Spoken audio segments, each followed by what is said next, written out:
Fala, investidores, sejam muito bem-vindos ao canal Planilheiro Investidor. Eu sou Adriano Costa e no vídeo de hoje nós vamos falar do relatório gerencial de março de 2023 do fundo Vinci Offices, é o fundo de investimento imobiliário Vino 11.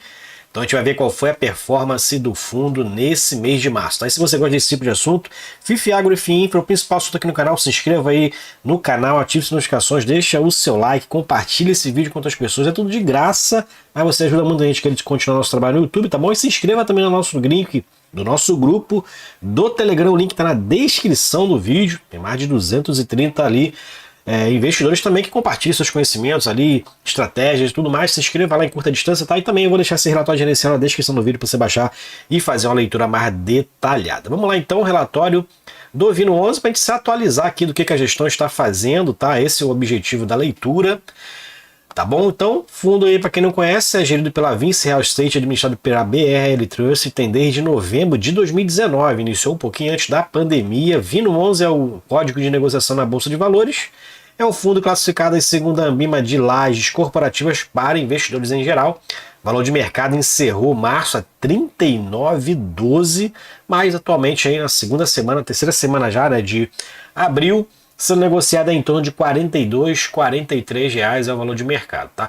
Valor patrimonial R$ 54,45, então o mercado aí praticamente ajustando ao dividendo que ele está pagando atualmente, que está girando em torno de 30 a 32 centavos, tá? É um fundo então nem na base 10, nem na base 100, é na base ali entre 50 e 60 reais, tá?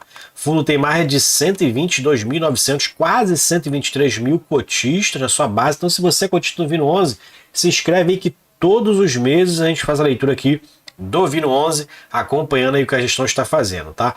Taxa de administração ela é escalonada, que provavelmente está dentro desse patamar aqui, o fundo acho que já tem mais de 1 bi de patrimônio, né? Então pagando 1% ao ano de taxa de administração e taxa de gestão. E também tem uma taxa de performance de 20% do que excedeu o benchmark, que é IPCA mais um spread de 6%, que é padrão em todos os fundos aí da Vinci. Bom, alguns destaques aqui do relatório. Prazo médio de vencimento dos contratos atualmente está em 8,2 anos. Contratos com vencimento após 2027, né? Que engloba aqui dentro dessa média 73%, e 69% dos contratos são atípicos. A maioria desses contratos, se não até 100%, então vamos verificar, é o contrato da Globo, não é? Acho que não é tudo isso aqui, mas a Globo é a maioria aqui desse percentual, né? Contrato com a Globo. Bom, aqui é o comentário do gestor em relação ao cenário macroeconômico. Eu vou deixar o relatório na descrição do vídeo para você baixar, para a gente não ter aqui um vídeo tão longo, tá?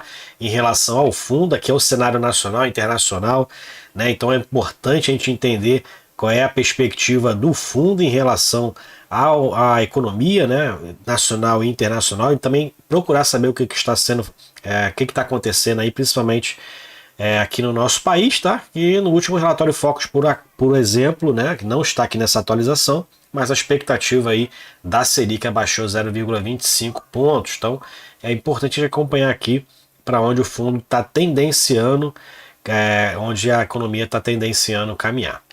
Bom, atualizações gerais, em março o Vini anunciou distribuição de rendimentos no valor de 31 centavos, está dentro dessa média aqui, por isso mesmo o preço de mercado dele está um pouquinho abaixo, né?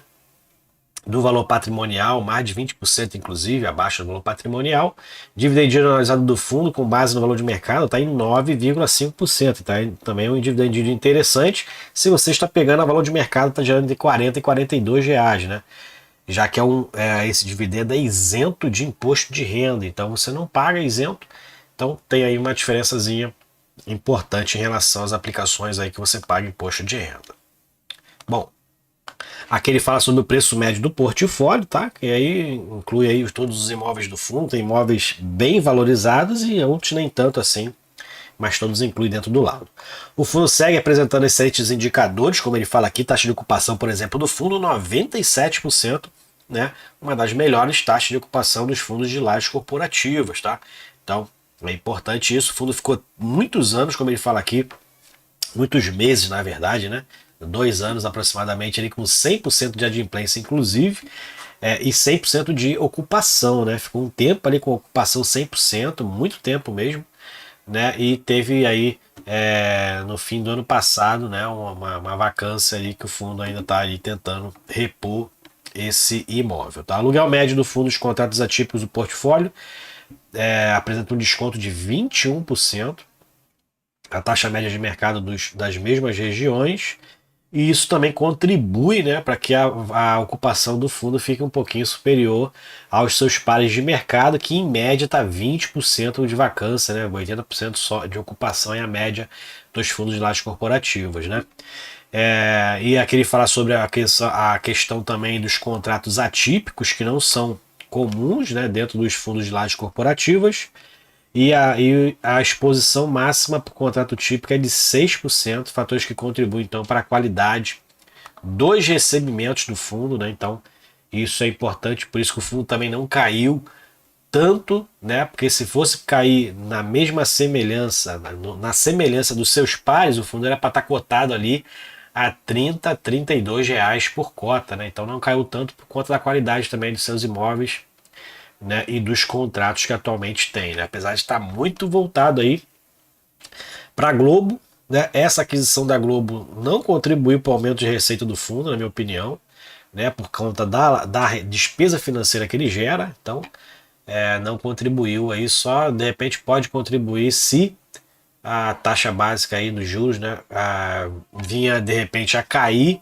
e também em conjunto a inflação, e aí o fundo pagando menos despesa financeira pode contribuir então para o aumento desse recebimento desse contrato. Em relação à performance aqui do fundo, então a gente verifica na DRE do fundo, o fundo está com receitas de imóveis de mais de 10 milhões e meio de reais.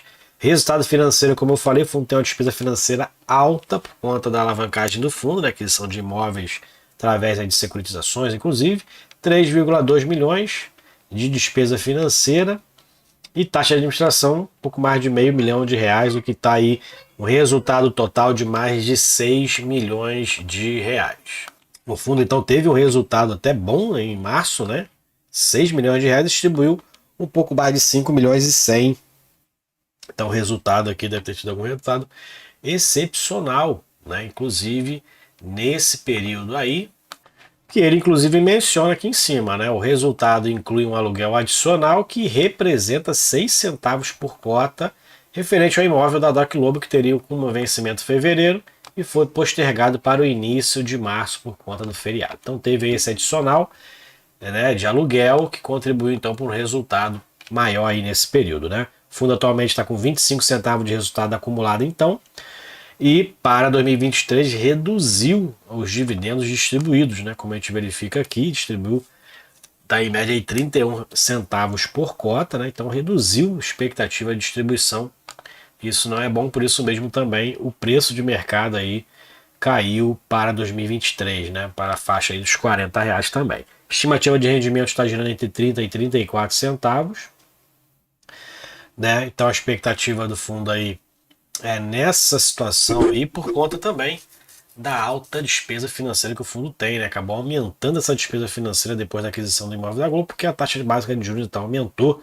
Nesse período a inflação também está bastante alta, né? E aí a gente verifica que na rentabilidade, que o fundo encerrou então o valor da cota 39,12, o valor da cota de referência foi de início de março 41,94, então teve uma queda de 6,7% nesse período, distribuiu 0,7% de rendimento, o que deu aí de 6% negativo de rentabilidade para o fundo no mês de março de 2023.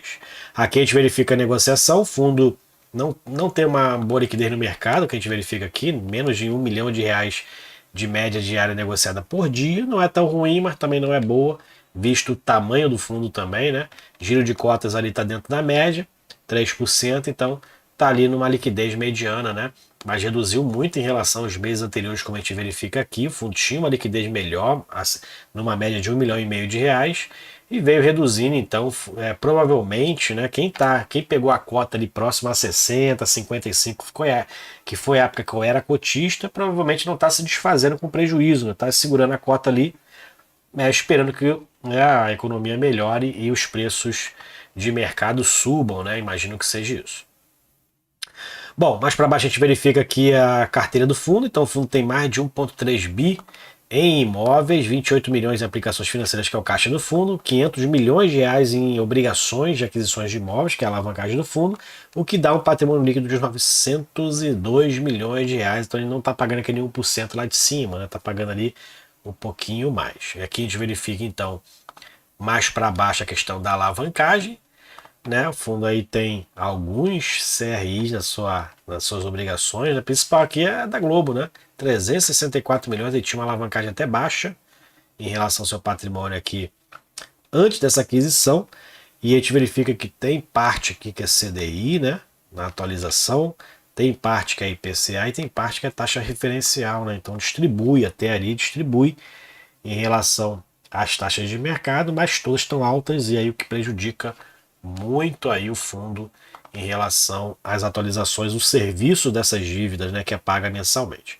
Cronograma de pagamento, aqui a gente verifica o principal e juros da correção monetária, então vai até 2036 praticamente essa despesa aí em relação aos juros e às amortizações dessas dívidas ainda vão perdurar aí até 2036, né?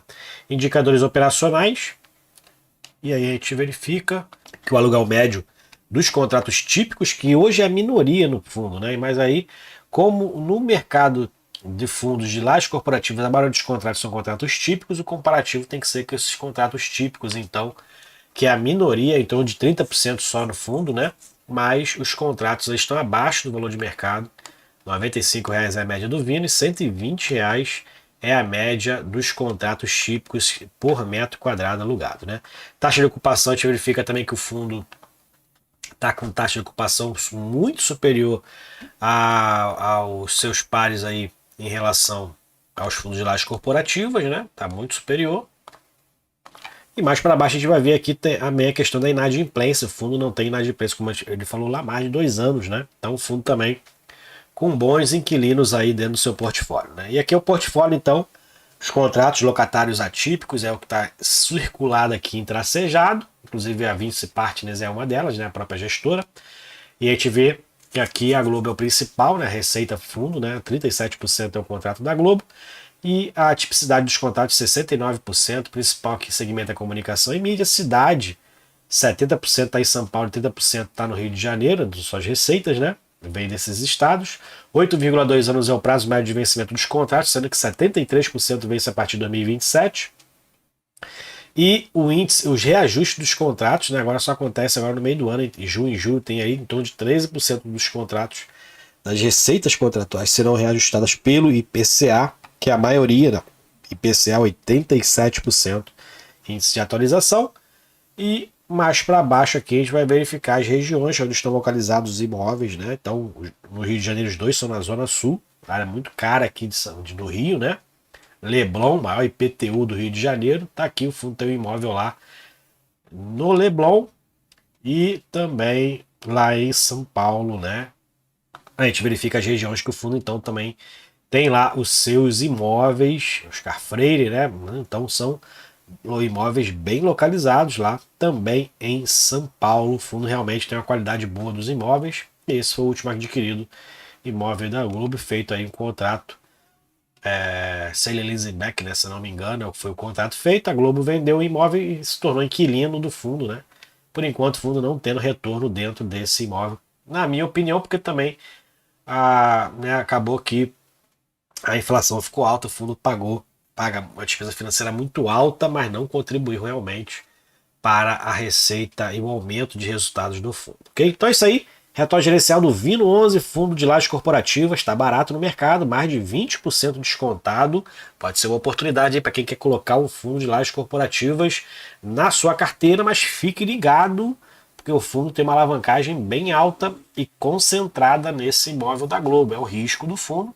Pode ser até que, né, tu tem que acompanhar como é que tá, né, como é que a Globo anda das pernas para você ter uma ideia, né, da saúde financeira da empresa. Isso é o nosso papel como investidor, é estudar exatamente essas nuances para você não fazer um investimento ali, né, de repente, onde o principal inquilino do fundo é uma empresa que está capengando aí, que corre sério risco de o fundo ficar com as mãos abanando, né? Então é isso aí. Se você gostou do vídeo, deixe seu like, se inscreva no canal, compartilhe esse vídeo com outras pessoas e até o próximo vídeo. Tchau, tchau.